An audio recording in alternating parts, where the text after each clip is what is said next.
Welcome to Monday Morning Coffee with Inside the Firm. Each week, our hosts will be interviewing local, regional, and national business leaders to give you an inside peek into how they lead their business to success in the ever-competitive business climate. Hello, everyone. Welcome to another episode of Monday Morning Coffee with Inside the Firm. I am your host, Lindsay Pritchard Fox.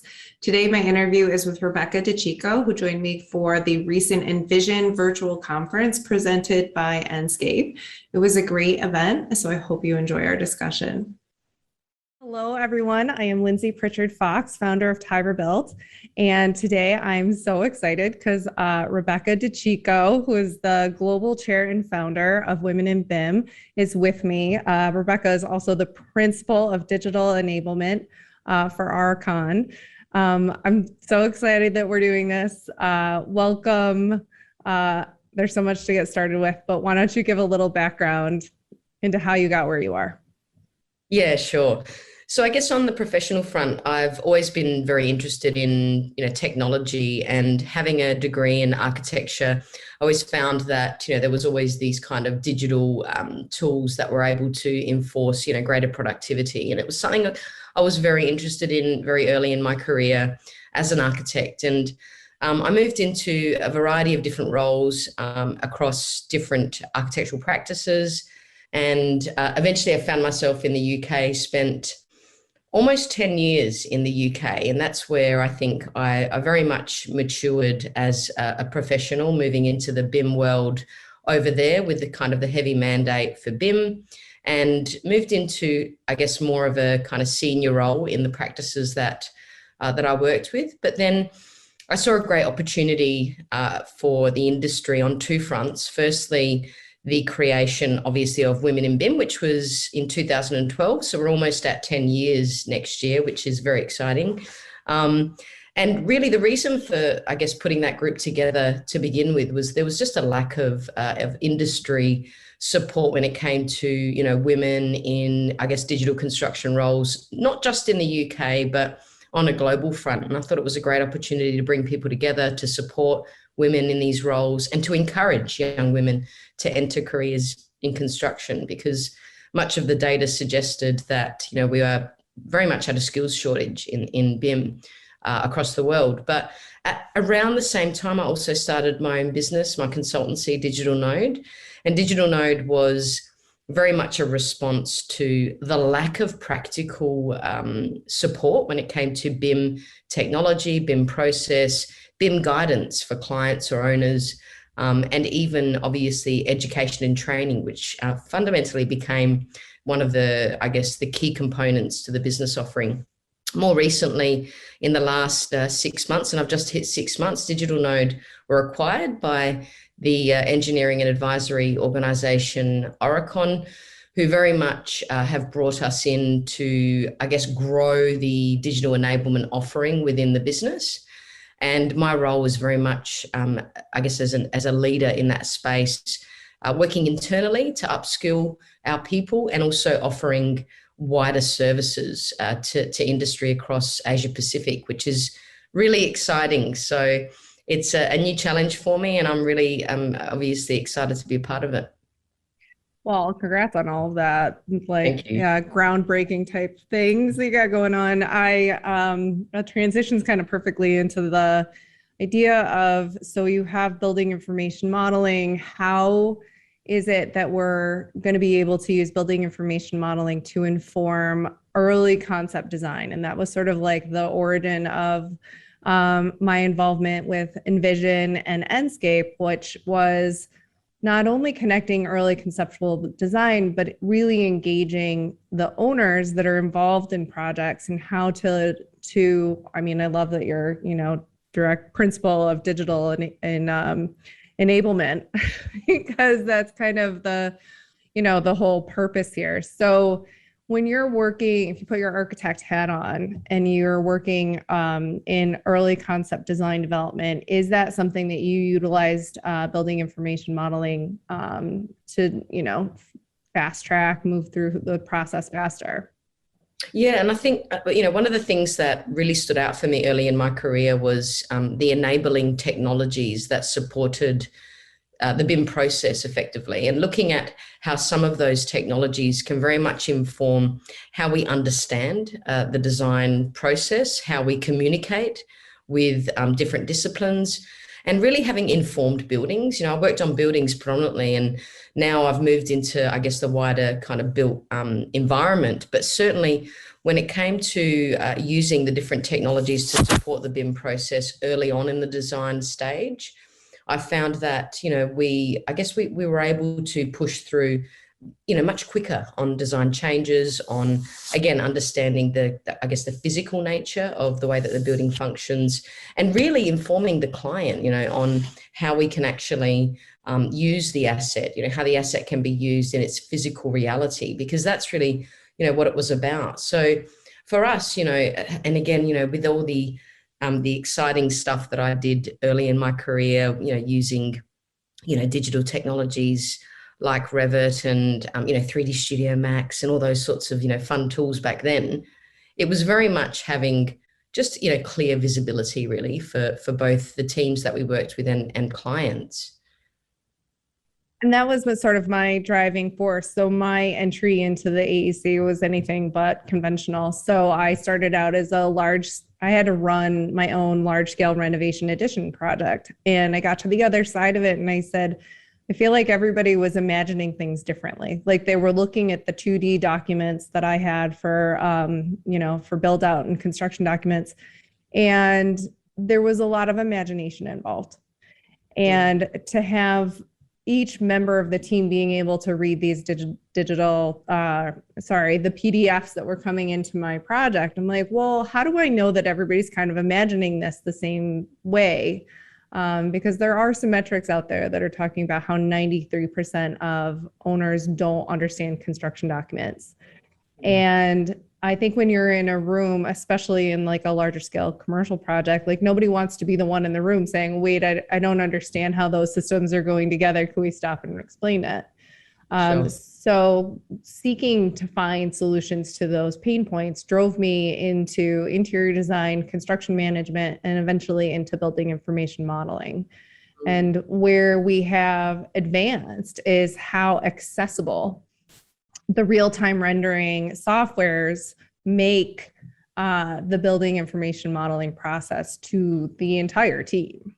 And it's funny because I think there's a lot of confusion out there regarding BIM and, what BIM can be utilized for. And I think, if you look down and kind of delve down into the different disciplines that work across, design, build, and operate, it's about just linking the way that we can, I guess, visualize and understand the assets. And, for me particularly, and again, working in architecture, we were designing large scale commercial projects, retail, sports, etc., and using traditional means, 2D drawings and stuff like that. It was really difficult, and it was difficult to communicate those ideas. And I for the life of me, I can't work out how, we wasted so much time because the technology just wasn't there yet, 15 years ago or so. And I think now, we have, I think, the rapid rate of increase of technology, particularly with, again, that communication mechanism, how we communicate back to our clients, it's so important. And I think without using those types of technologies and, different tools and physical items like, headsets and AR and VR, etc., I think we can't possibly communicate, what we're trying to achieve in the early design stage without BIM technology. It's very true. And I feel like one of the reasons why I'm so moved by it is because I felt the consequences of change orders in my project. And it creates huge project lag. It creates waste. It just creates rework that is so inefficient. And it's interesting that building information modeling has been around for so long. However, what is it going to take to get the ecosystem to really accept it? And so my kind of philosophy on all of that is engaging the owner. So what are you seeing with owner engagement, how to drive that type of enthusiasm and immersive design experience? I think there's different levels of maturity on the owner side across the world. And I think when it comes to the experience I've had in the UK, it's very much been, I guess, an understanding by owners on the kind of strategic vision of how BIM can enable, tying data together, etc.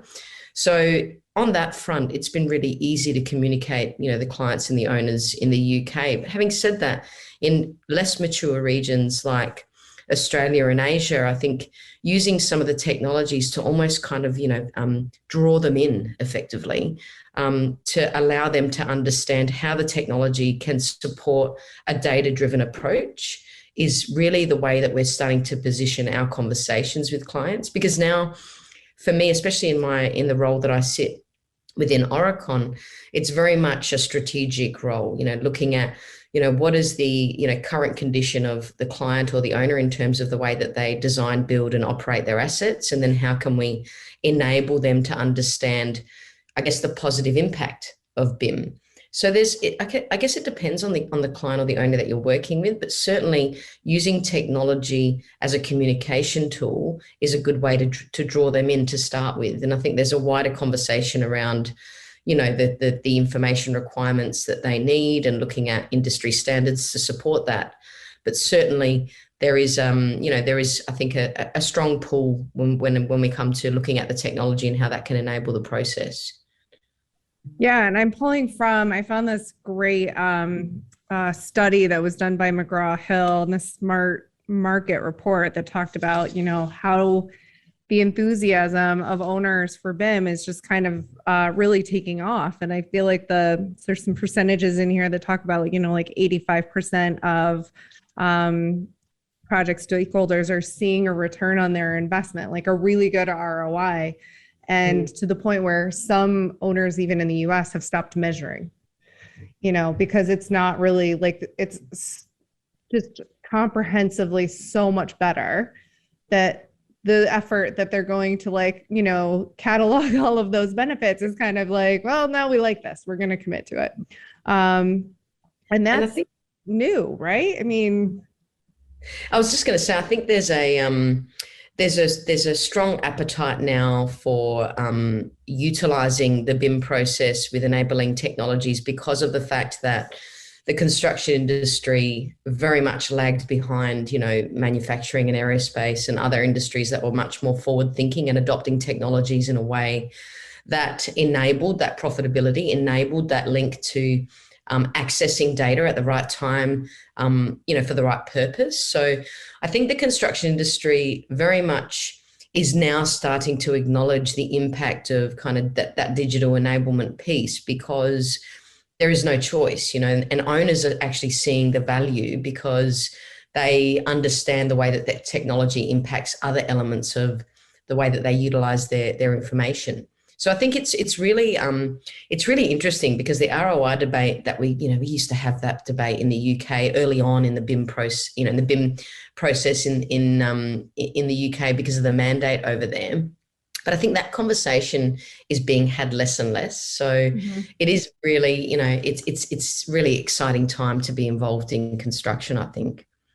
Well, and I think one of the things that they're saying is that the owners need to get familiar with how to specify their BIM requirements and be familiar as to what the actual resources are. And so that's why when I'm using a real-time rendering software with Enscape, I make a point to say that this is, Enscape. And so it's something that can be communicated in any phase of your construction, whether you're involving Tiver Built or any other architectural firm. Is this something that I get a real-time rendering software with? Just say that, please, owners, just say that. I think, the debate with how clients or owners specify their requirements is a really strong one still across the world, because there's still a lack of, I guess, understanding of what BIM is, how BIM can effectively enable them to be more productive and to utilize, information better. And that's why, industry standards, and, I'm an advocate for industry standards because we constantly talk about, consistency in process. And if a client doesn't have an understanding of what they require for a number of assets, potentially, a type of asset, then they'll continually try and reinvent the wheel. And I think that's why it's really important for people like us effectively to help them establish what those information requirements are, and then bring in, support to enable that. But it's I think an evolving space at the moment, because there's a real lack of that knowledge on the client side today. Well, and in the US, like this study is talking about how owners can be as enthusiastic as they want about building information modeling, but their biggest concern is people trained in that specific skill. And then are you hiring a BIM consultant that's removed from the core team or kind of involved with the core team, but rather than having like the design team be your BIM consultant or having the general contractor be your BIM consultant? Like, is that a third party in your group that's helping you set those standards and understand the resources a little bit better? And it's funny because, excuse me, in the UK, there was an uptake of new startups, which were effectively these, BIM consultancies, which were offering both technical support and guidance during, again, either appointed by the owner or by the lead consultant, like the architect or the contractor, to support them in developing the information models, developing the 3D data, etc. Because, like you said, there was just a lack of industry knowledge, and I'm seeing that. That happen, and that process of, the uptake of these kind of mini consultancies happening now in regions like, Australia and Asia, et cetera, because there's just a lack of skills, and that's a real issue. And this is why I think it ties in nicely with Women in BIM, because one of the key elements of Women in BIM is enabling more women to enter careers in construction, because we're still seeing too many women leave the industry, too many women not having visibility of these types of roles, and also not being rewarded for these types of roles, with remuneration, etc. So I think bringing in a diverse pool of skill with people from different genders, different backgrounds, different, ethnic minorities, etc., it's really important today, because we need to be encouraging, I guess, an uptake in these types of skills across our sector from the beginning, because this is a kind of a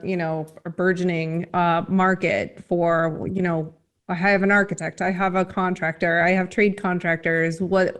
Who's managing the information associated with each of those layers? And it's really exciting because it's a new way to be in the industry. And we've got people that are, members of Women in BIM that were completely outside of the AEC industry that got pulled in because of this, huge enthusiasm for technology in construction. Because honestly, people thought that that was an oxymoron. Construction technology, we're just oh, what are you talking about? A power tool?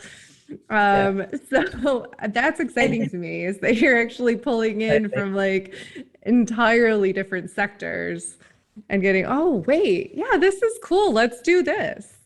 Totally. And you know what, I always refer back to very strong global initiatives when I talk about why Women in BIM is important to support the uptake of skills in BIM. And one of the kind of one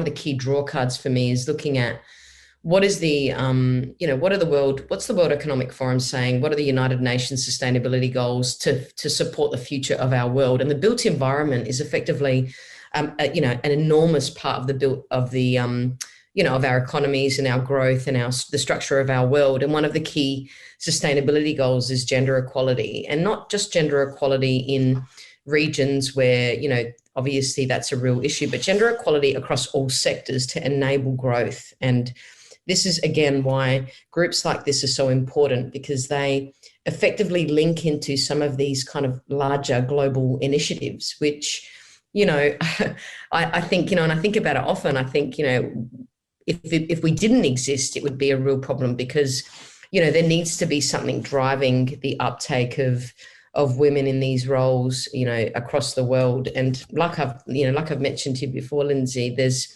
we've got members across all regions, and some of the less mature regions that require support. They're starting to really take on, take on board what we're trying to achieve with women in BIM, which is just phenomenal. I absolutely agree. I'm a very enthusiastic member. In fact, I keep asking for more and more responsibility, which I'm very excited to be engaged with. And then, I mean, when you talk about like larger global sustainability goals, and that for building information modeling to inform sustainability, I think that the construction industry often just gets burdened and laden with extra layers of requirement. It has to be done sooner, faster, more cost effective, less waste. And I'm like, the only way we're really going to achieve any of those grand goals for the industry is if we are actually absorbing new talent and new technology and related to that. And it really does make it possible, because if you look at the analog construction industry, how is anybody supposed to make a zero waste house when we can't even get the owners to know what it looks like when they're looking at their construction documents? Like, that just seems like a ridiculous expectation to put on anybody. Now let's apply it to, giant infrastructure.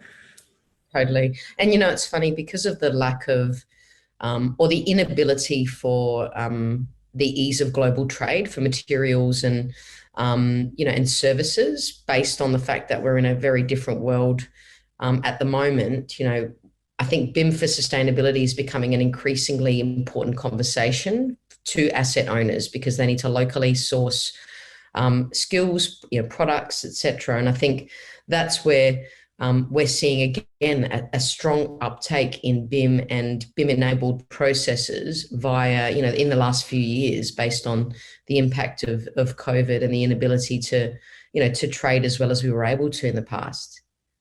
Absolutely. Like, I mean, I have felt that, keenly in managing our own construction projects, and I've utilized the early immersion of real-time rendering software with our building information model to ensure that our clients are satisfied with the materials that they're selecting and the layouts that they have chosen, because they don't have the, hey, I'm going to call up my material supplier and I'm going to get like a whole new batch of siding because I didn't like that one.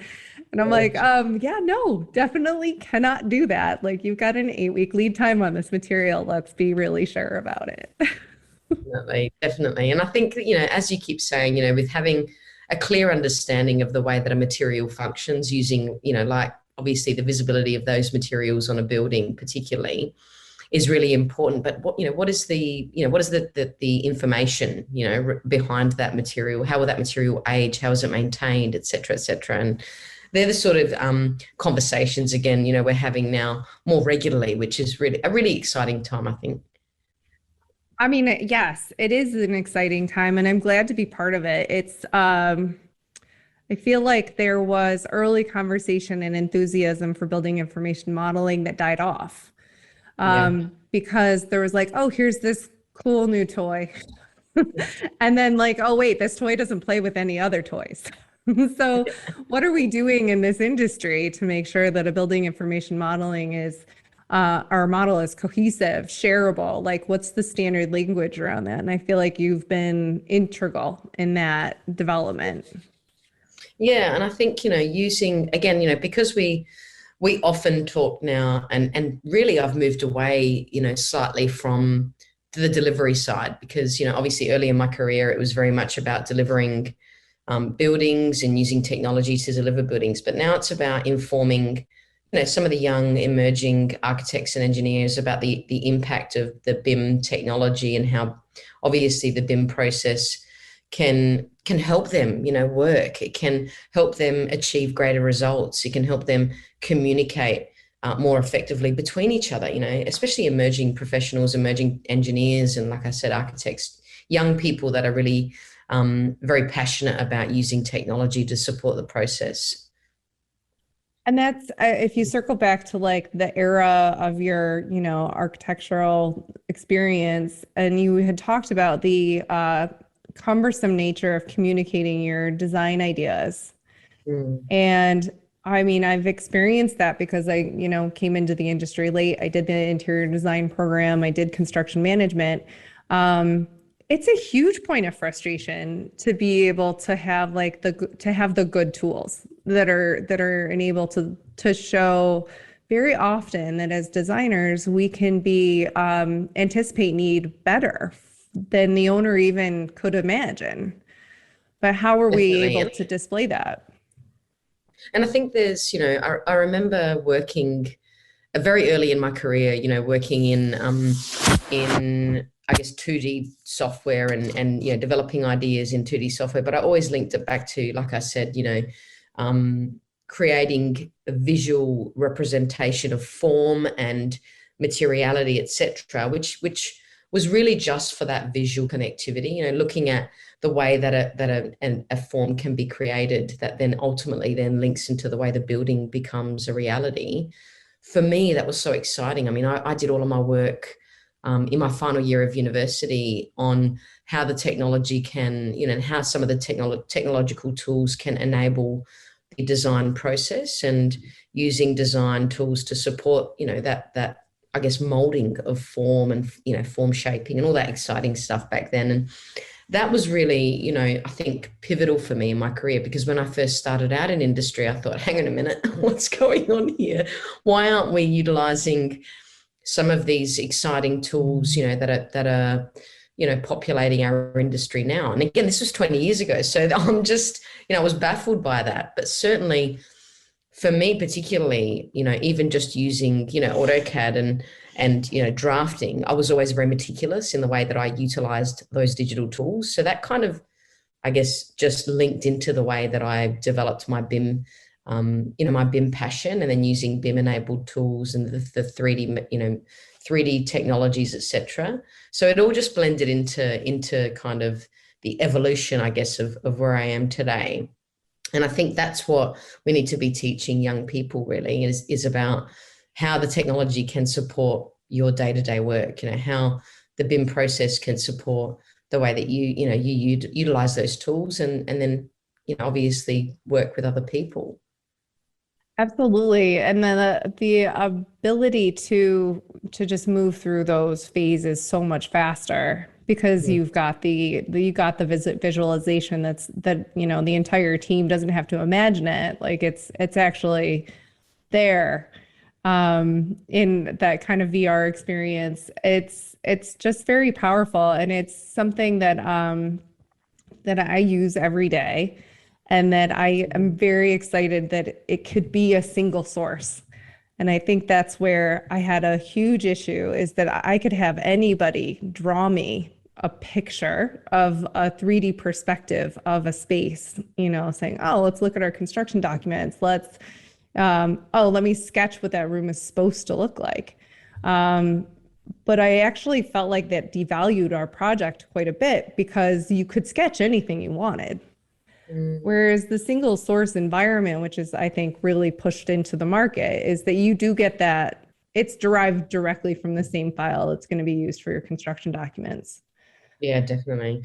And, I think there's still a strong place for, having the advanced users as well, because, people like us potentially move into more senior roles, more management roles, and we need to bring, the kind of the young, enthusiastic people with the right skills, or locate those people to train them up and upskill in that space. And that's a real challenge, because we're finding, with some of the universities across the world, they're not really engaging with industry as much as they could be. And that's another, probably another conversation we can have at another time, but certainly it's something that I'm really passionate about in enabling young people, like I said, in their university career, to understand the reality, of BIM in industry. Yes, let's do that. That's like, let's add that to our checklist. But I wanted to just thank you and kind of wrap up, and thank you for joining me today. We are on like opposite sides of the globe, so this was a bit of a challenge, but your insights have been so valuable. Thank you for the time. Thanks so much, Lindsay. Enjoyed it. Thank you for listening. Inside the Firm is on YouTube. Please subscribe. It really does help us reach a broader audience. And be sure to follow us on Instagram at ITF Podcast. And take a look at womeninbim.org and reach out with any questions. Thanks again.